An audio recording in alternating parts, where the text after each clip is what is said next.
Alors aujourd'hui, je vais t'expliquer comment tirer profit de cette période. Effectivement, au premier abord, ça peut paraître compliqué, ça peut paraître dur, il va même y avoir des temps difficiles, c'est vrai, mais comment faire en sorte que cette période devienne une vraie opportunité et pour que tu en ressortes alors plus riche, mais en termes de connaissances, en termes financiers peut-être aussi d'ailleurs, et du coup, comment faire en sorte que tu en ressortes avec une idée positive et comment tu vas faire pour te motiver tous les jours, pour travailler et te dire que finalement, c'est une vraie opportunité que d'avoir du temps et une vraie opportunité que cette période-là.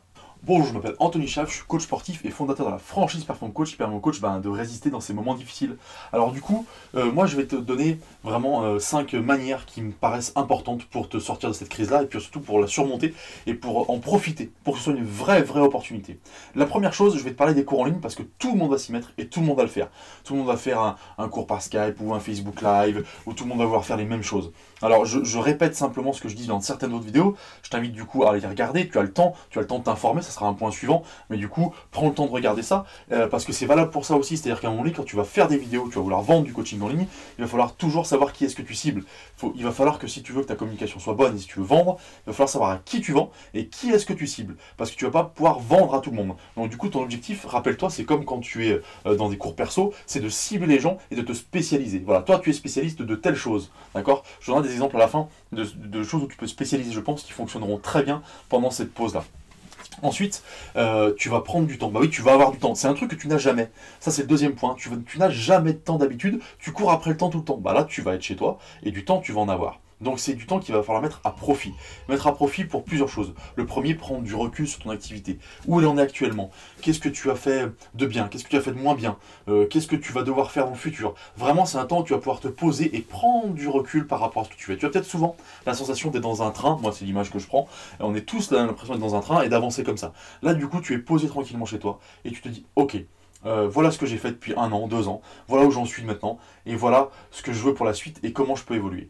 Ensuite, on l'a dit, tu as le temps. Donc tu as aussi le temps de t'informer. Tu vas passer énormément de contenu de partout, tout le temps, quand tu es coach, et tu n'as pas le temps de tout regarder. Parce que tu as dit, ah, j'aimerais bien voir ça, mais j'ai mes cours à donner, tout ça.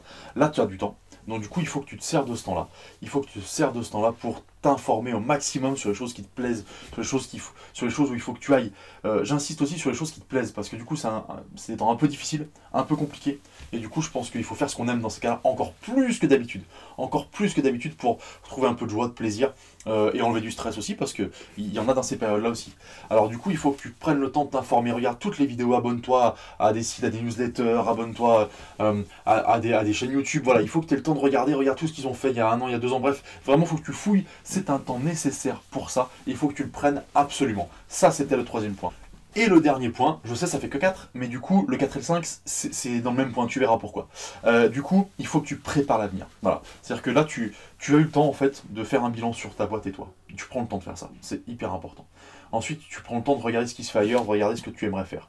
Et ensuite, quand tu as eu ça, il faut que tu prépares la suite. Ok, je vais changer des choses. Je vais changer des choses parce que du coup, j'ai trouvé que ça c'était mieux que ça c'était mieux que ça, etc. Et tu vas changer des choses. Et quand tu vas revenir, parce que ce virus ne va pas durer à vitam aeternam, comme on dit, du coup il ne va pas durer si longtemps que ça, j'espère en tout cas. Donc tu vas revenir, et le business va revenir, et tout le monde va revenir. Donc il faut que tu trouves vraiment les manières d'améliorer ce que tu fais actuellement, et il y a toujours moyen de s'améliorer tout le temps, tout le temps. Il faut ce temps de recul nécessaire. Peut-être que tu le prends quand tu es en vacances d'habitude, tu sais, tu pars 1 semaine, 2 semaines, et tu reviens, tu as plein d'idées. Tu as envie de mettre plein de choses en place, et bien ça doit te servir à ça aussi. Là, il y a plus de stress, je sais. Et alors, le propre d'un entrepreneur, c'est de s'éloigner de ce stress-là et de savoir justement garder le cap, garder le cap, garder le cap. C'est super important. Pense à la suite et prépare l'avenir grâce à ça. Du coup, 5e point, c'est prends l'idée de tes rêves. Prends l'idée de tes rêves. Tu as du temps. Prends l'idée que tu as toujours voulu développer. Tu as un truc que tu as toujours dit, ça, faut que je le fasse, j'y crois, faut que je le fasse, j'ai pas le temps, j'ai pas le temps. Vas-y, fais tes rêves les plus fous, mets-les en place, écris-les. Écris tout ce qui doit aller. Écris les premières idées, puis après, vraiment, mets-toi à écrire complètement. Ok, je voulais faire ça dans ma vie, je voulais faire cette idée-là, j'ai envie de développer ce type de coaching. Et bah, qu'est-ce que tu fais? Comment tu fais? À qui ça s'adresse? Comment tu le vends? Combien ça coûte? Fais le tout. Comme ça, quand tout reviendra à la normale, hop, tu balances ça. Et mais, tu peux en faire plusieurs, hein. 1, 2, 3, 4, 5 idées. On a le temps, pour une fois, profitons-en. Voilà. Je finis parce que je t'avais promis au début, c'est-à-dire pour moi les idées de coaching en ligne qui peuvent fonctionner. Je pense que tu peux cibler par exemple les sportifs, les vrais sportifs, parce que là ils vont être confinés chez eux, comment ils font pour s'entretenir, et puis ils sont vraiment accros, comment tu leur rends service. Donc ça c'est un point. Tu vois, tu ne parleras pas de la même manière à ces gens-là. Tu ne parleras pas non plus de la même manière aux gens qui ne font pas de sport et qui dans ces moments-là peut-être se disent bon allez, ça fait un moment que je veux me mettre au sport, Ah bah du coup je vais m'y mettre. Bon, voilà, bah, tu peux leur parler à eux. Ou ceux qui, du coup, vont profiter de ce temps-là pour continuer de s'entretenir, qui d'habitude vont enfin, à la gym, vont faire des salles de muscu, etc. Comment ils font chez eux?